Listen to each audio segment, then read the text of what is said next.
오늘 또 2025년 추수감사주일 특별히 2부 예배 참여한 교우들과 영상으로 참여한 교우들에게 큰 은혜 시간 되신 줄 믿습니다. 오늘 시간 우리 주신 하나님의 말씀입니다. 하나님의 말씀은 신약 성경 골로새서 3장 17절 말씀입니다. 제가 가진 성경은 신약 327면쯤에 있습니다. 골로새서 3장 17절 말씀, 우리 한 구절의 말씀이기 때문에 한 목소리로 같이 합독하도록 하시겠습니다.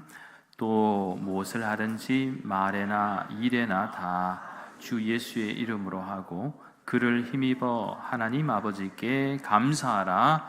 아멘. 할렐루야. 오늘은 2025년 추수감사주일 예배로 드려집니다. 오늘도 거룩한 주일 가운데 하나님을 예배하기 위해서 주님의 전으로 나오신 여러분을 주님의 이름으로 환영하고 축복합니다. 오늘 주일 또 자막을 보시면서 함께 대만 비전 트립을 위한 이 공동 기도문, 우리 자막을 보시면서 함께 또 낭독하도록 하겠습니다. 우리 자막 보시고 함께 읽도록 하겠습니다. 사랑의 하나님, 대만 땅에 복음의 빛이 더욱 밝게 비추게 하시고 주님의 교회들이 말씀 위에 굳게 서서 지역과 열방을 섬기게 하여 주시옵소서. 선교사님들과 사역자들을 성령의 능력으로 보호하시며 특별히 김대복 올로 목사님과 전찬재 사모님 가운데도 영육간의 강건함으로 인도하여 주시옵소서. 또한 다음 세대가 복음으로 세워져 대만이 선교의 통로가 되게 역사하여 주시옵소서. 예수 그리스도의 이름으로 기도드립니다. 아멘. 오늘 이 시간에는 우리 이렇게 한번 따라 하시겠습니다. 감사는 믿음의 고백입니다. 감사는 믿음의 열매입니다. 이제 앞뒤 자분들과 함께 이렇게 한번 인사하겠습니다. 하나님께 감사하며 삽시다. 네, 할렐루야. 늘 우리의 믿음과 삶이 하나님께 감사하며 또 기쁨으로 살아갈 수 있는 은혜와 축복이 저와 여러분에게 있기를 예수님의 이름으로 간절히 축원합니다. 지금까지 우리는 감사에 대한 주제로 많은 설교를 들었지만 그럼에도 불구하고 우리가 다시 추수감사주일을 맞이하며 감사에 대한 주제를 또 생각해 보아야 할 것 같습니다.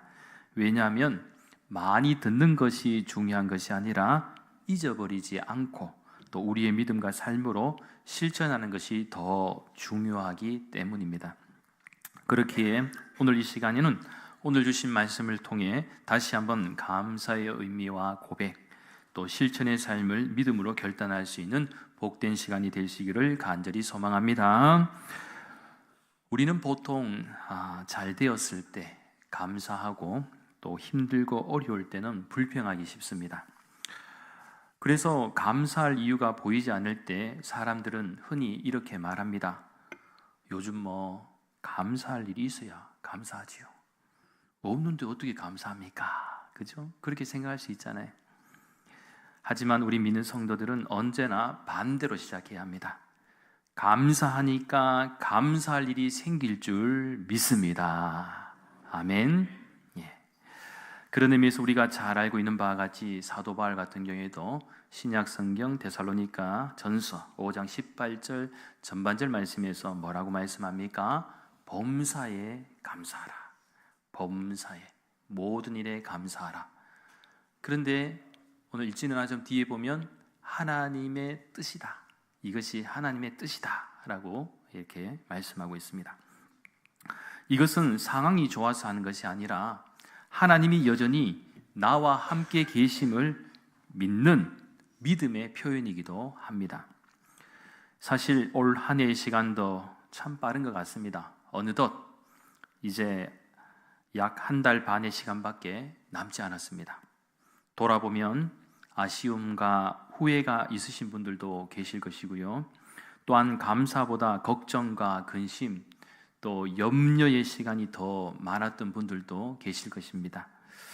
예를 들면 경제적인 어려움, 건강 문제, 또 가족의 아픔, 불확실한 현실 속에서의 인생의 막막함 등이 있겠지요.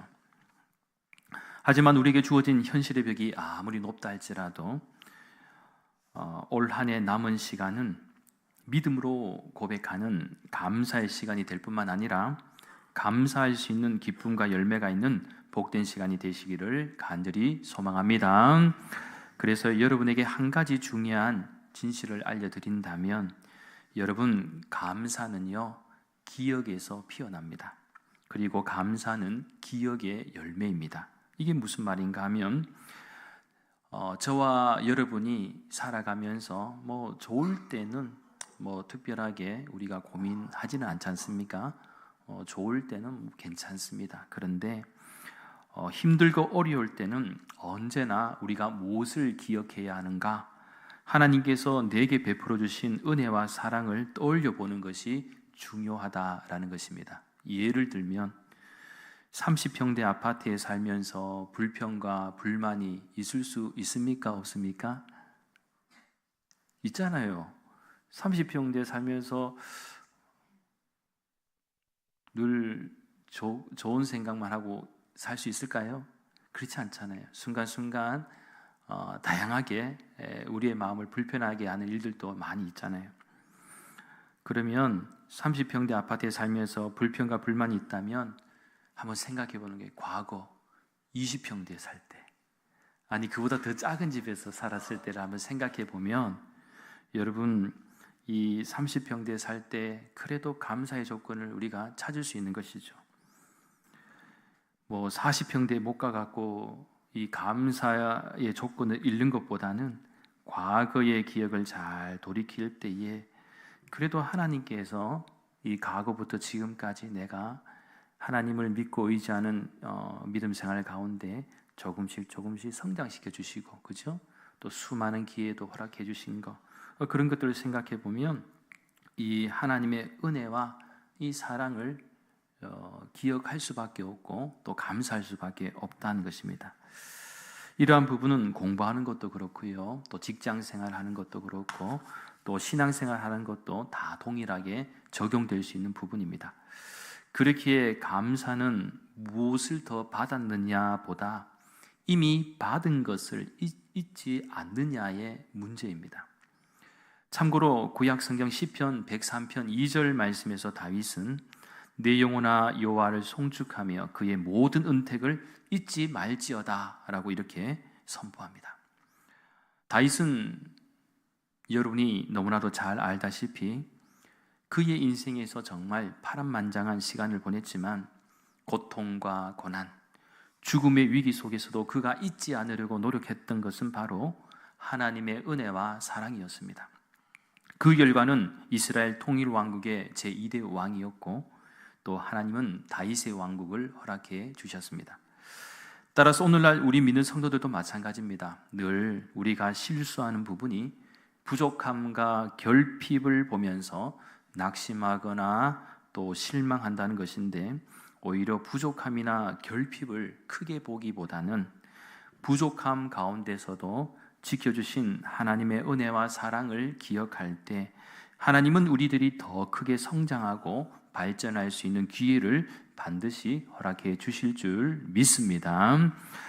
이 시간에는 하나의 쇼츠 영상을 잠깐 시청하도록 하겠습니다. 가수 유열 집사님의 간증인데 한 1분 정도 됩니다. 잠깐 시청할게요. 마음의 준비를 연명 치료는 하실 거냐? 이제 너무 힘이 들어서 저를 데려가셔도 감사할 것 같아요. 우리가 사는 모든 일상이 하나님의 선물이고 기적이다. 나는 아무것도 아니구나. 모든 것들은 하나님이 주신 것들이었구나. 하나님 너무 부끄럽습니다. 저를 불쌍히 여겨주세요. 매달렸죠? 내 손 잡고 함께 가보겠니? 기적적으로 건강한 배를 기증받게 됐어요. 릴레이 기도를 해주셨어요. 정말 많은 분들의 기도를 받았거든요. 하나님 보시기에 이 세상에 작고 천한 것이 있을까? 다 감사하네요. 감사한 것들을 적어야겠더라고요. 우리가 사는 흔한 일상이 누군가에게는 너무도 간절하고 감사한 일상이다. 걸어가고 웃고 숨을 쉬고 바람을 느끼고 앉고 서고 걷는 거, 서로 눈을 보고 대화할 수 있고 또 산책하는 거, 저게 얼마나 감사한 일인지 알까? 매일매일이 기적이었어요. 하나님의 선물이고 기적임을 절실하게 느꼈습니다. 네, 가수 유열 집사님은 뭐 요즘 젊은 세대는 잘 모르는 사람들도 많이 있겠습니다만은 한때 유명하고도 인기 있는 가수였습니다. MC도 많이 했고 또 히트곡들도 많이 있습니다. 그런데 8년 전, 그러니까 2017년쯤에 폐섬유증 진단을 받게 됩니다. 참고로 이 폐섬유증은 폐와 주변 조직이 딱딱하게 굳어져 호흡이 어려워지는 난치병으로 알려져 있습니다. 그래서 체중이 어디까지 떨어졌냐면 40kg. 여성분들 부러워하는 몸무게는 아니죠. 여성분도 40kg 그러면 좀 마르죠. 많이 마른 거잖아요. 예, 보통 한 50kg는 돼야지 보기 좋고, 그런데 40kg까지 줄은 거죠. 그리고 호흡이 곤란해져서 산소 호흡기에 의존하는 상황까지 이르게 되었고, 이제 방법은 병원에서 뭐라고 하느냐, 이제 폐 이식밖에 없다라는 진단을 받게 됩니다. 하지만 여기에는 또 수술할 수 있는 이 몸의 상태도 중요하고, 또 무엇보다 폐 이식을 이 대기자 명단에 이름을 올려놓았지만 또 순서를 기다려다 하다 보니까 언제쯤 순서가 올지 또 알 수가 없고, 또 차례가 올 때까지 어떻게든 버텨야만 했다고 합니다. 그러면서 그 사이 여러 번 죽을 고비를 이 고비의 순간들이 있었다는 것입니다. 그런데 이 본인이 다니던 교회와 또 친구들, 이 선후배들의 기도와 특별히 초등학교 5학년 아들 같은 경우 엄마와 함께 한 달 동안 새벽 기도에 나가서 기도했다라고 합니다. 그 결과 하나님께서 이들의 기도를 또 응답하셨고 기적처럼 기증자를 보내주셨는데, 이제 결국 수술이 잘 되어서 조금씩 회복하고 있다고 합니다. 그러던 중에 고백한 것이 조금 전 보신 영상이었습니다. 가수 유열 집사님은 죽음 앞에 서 보니까 비로소 삶이 보였다라고 고백합니다. 평범한 일상이 그렇게 감사할 조건들이 많은 줄을 뒤늦게 깨닫게 되었습니다. 또한 그러면서 더 깊이 깨달은 것은 죽음에 대한 두려움보다 하나님 앞에 온전히 살지 못했던 부끄러움이었다라고 이렇게 고백했습니다. 적당히 살았던 삶, 내가 가득했던 삶, 불순종하며 살았던 삶을 정말 철저히 회개하면서 참 삶의 기회를 달라고 하나님께 매달렸습니다. 그 결과 하나님께서 유열 집사님을 살려주셨습니다. 그리고 최근의 소식들을 보니까 이제 이 유열 집사님은 켈빈 신학대학원을 졸업하고 이제 목회자의 길로 들어서신 것 같습니다. 그래도 이분 똑똑한 분이에요. 한국 외대를 졸업하신 분이셨는데 앞으로 이런 분이 또 목회자가 되어서 선한 영향력으로 또 이 죽다 살아난 또 간증이 있지 않습니까? 그래서 보다 많은 사람들에게 또 주님의 복음을 전하는 이 선교의 도구로 사용되셨으면 하는 또 그런 바람이 있습니다. 그렇습니다. 사실 돌아보면 우리의 평범한 일상,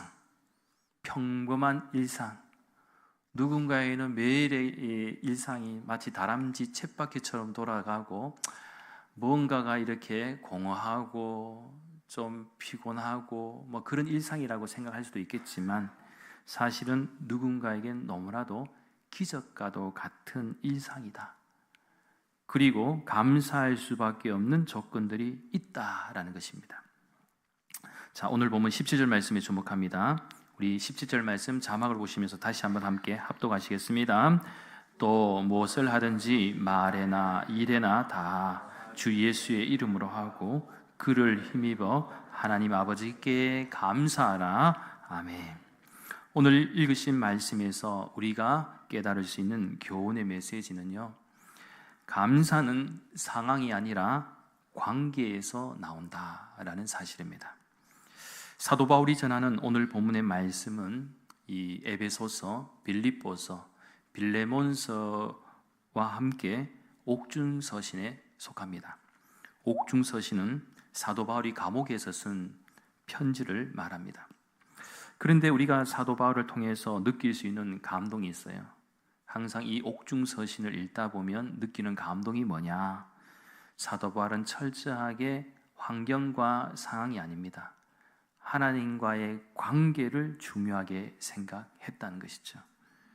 그렇다 보니까 우리는 보통 환경과 상황이 좋아야 감사할 수 있다고 생각할 수 있지만 이 옥중서신에 나와 있는 사도 바울의 고백을 보면은 빌립보서 같은 경우에도 뭡니까? 기뻐하라고 얘기하잖아요. 기뻐하라고 얘기하고 오늘 본문의 골로새서는 감사하라, 하나님께 감사하라고 이렇게 말씀하고 있는데, 이렇게 할 수 있는 이 원동력은 뭐냐? 이 사도 바울은 환경과 상황을 본 것이 아니라 하나님을 보았기 때문입니다. 하나님과의 관계에서 믿음이 확고했다는 거예요. 그러면서 오늘을 살아가는 우리들도 깨닫는 바는 감사는 형편의 결과가 아니라 하나님과의 관계의 깊이에서 나온다라는 사실을 꼭 기억하시기 바랍니다. 또 무엇을 하든지 말에나 일에나 다 주 예수의 이름으로 하고 그를 힘입어 하나님 아버지께 감사하라. 저는 이 사도 바울의 이러한 고백이 저와 여러분의 고백이 될 수 있기를 간절히 소망합니다. 그렇습니다. 하나님은 나의 하나님이십니다. 하나님은 여러분의 하나님이십니다. 그리고 나는 하나님의 것이고, 따라서 이러한 고백과 확신 속에서 살아갈 때 하나님께 향한 감사는 내가 가진 것보다 나를 가지신 하나님을 바라보는 믿음이 있게 될 줄 믿습니다. 여러분, 우리가 오늘 여기까지 올 수 있었던 것도 돌아보면 다 하나님의 은혜가 아니었다면 불가능했을 것입니다. 과거를 돌아보면 병상에서 회복하게 하신 은혜도 있고요, 자녀를 믿음 안에서 지켜주신 은혜도 있습니다. 비록 풍성하지 않아도 일용할 양식을 주신 은혜도 있고요, 또한 도저히 해결할 수 없는 문제였는데 해결하게 해주신 은혜도 있을 것입니다. 영국의 복음 전도자 매튜 헨리 목사님이 강도를 만났을 때에 기록한 글이 있습니다. 그날 그는 지갑을 빼앗기고 큰 충격을 받았습니다. 그런데 그날 매튜 헨리 목사님은 집에 가서 일기장에 이렇게 썼습니다. 오늘 강도를 만난 일에 감사한다. 첫째, 평생 처음으로 도둑을 만난 것이 감사하다. 둘째, 지갑은 잃었지만 생명을 잃지 않은 것에 대해서 감사하다. 셋째, 내 지갑이 빼앗긴 것이지 내가 강도가 되지 않아 감사하다. 여러분, 이 현실에 대해서 어떤 시선을 가지고 또 어떻게 감사하느냐에 따라서 전혀 다른 해석이 펼쳐지는 이 장면이라고 볼 수가 있죠. 우리는 어떤 일을 당할 때 왜 하필 내지? 라고 얘기를 많이 하잖아요. 왜 하나님 하필 접니까? 어떤 문제가 생기고 위기가 오고 또 어려움이 오면 왜 하나님 하필 저만 그렇습니까? 그런 생각이 들 때가 있죠. 그런데요, 우리가 이 세상을 살아가다 보면요, 때로는 풍족할 때도 있고요, 부족할 때도 있습니다. 그리고 웃을 때도 있고 눈물을 흘릴 때도 있습니다. 하지만 그럼에도 불구하고 오늘 감사하는 사람은 내일의 기적을 준비하는 사람일 줄 믿습니다. 그렇기에 비록 감사는 환경을 바꾸지는 못해도 감사하는 사람에게는 환경을 바라보는 내 마음을 바꿔준다는 게, 내 마음을. 요즘 갈수록 어려운 현실과 불확실한 시대를 살아가면서 점점 잃어버린 것이 뭐냐? 감사죠. 뉴스를 켜면 긍정보다는 부정의 소식들이 더 많고 갈등과 불안의 이야기로 가득합니다. 그러다 보니 가정에서도 직장에서도 또한 신앙생활 가운데서도 감사보다는 왜 나만 하는 소리가 많습니다. 하지만 하나님께서는 사도 바울을 통하여 오늘 본문에서 분명히 말씀하고 계십니다. 하나님 아버지께 감사하라. 그래서 꼭 기억하시기 바랍니다. 문제가 없어서 감사하는 것이 아니라 문제 속에서도 하나님이 함께 하시기에 우리는 감사할 수가 있습니다. 그 믿음이 진짜 감사의 신앙임을 믿으시기 바랍니다. 분명한 것은 감사하는 사람의 인생에는 하나님이 일하실 줄 믿습니다. 바라옵기는 오늘 2025년 추수감사주의를 맞이하면서 다시 한번 우리에게 입술로만 감사하는 것이 아니라 우리의 마음 가득히 진심으로 하나님께 감사하며 다시 믿음으로 시작할 수 있는 은혜와 축복이 저와 여러분에게 있기를 예수님의 이름으로 간절히 축원합니다. 기도드리겠습니다. 거룩하신 하나님 감사를 드립니다. 오늘 저희가 드리는 모든 감사가 단순한 말이 아니라 믿음의 고백과 열매가 되게 하여 주시옵소서. 그래서 문제 앞에 설 때마다 환경과 상황을 보기보다는 하나님을 바라보며 과거부터 베풀어 주셨던 하나님의 은혜와 사랑을 기억하게 해 주시고 오늘을 기쁨과 희망으로 감사로 살아가는 축복이 있게 하여 주시옵소서. 또한 받은 은혜를 기억하며 그 은혜를 나 자신뿐만 아니라 또 다른 사람들에게도 흘려보내는 인생이 되게 하여 주시고 저희가 드리는 감사의 자리마다 하나님의 기쁨이 충만하게 넘치게 하여 주시옵소서. 감사를 드리며 모든 말씀 거룩하신 예수님의 이름으로 간절히 기도하옵나이다. 아멘.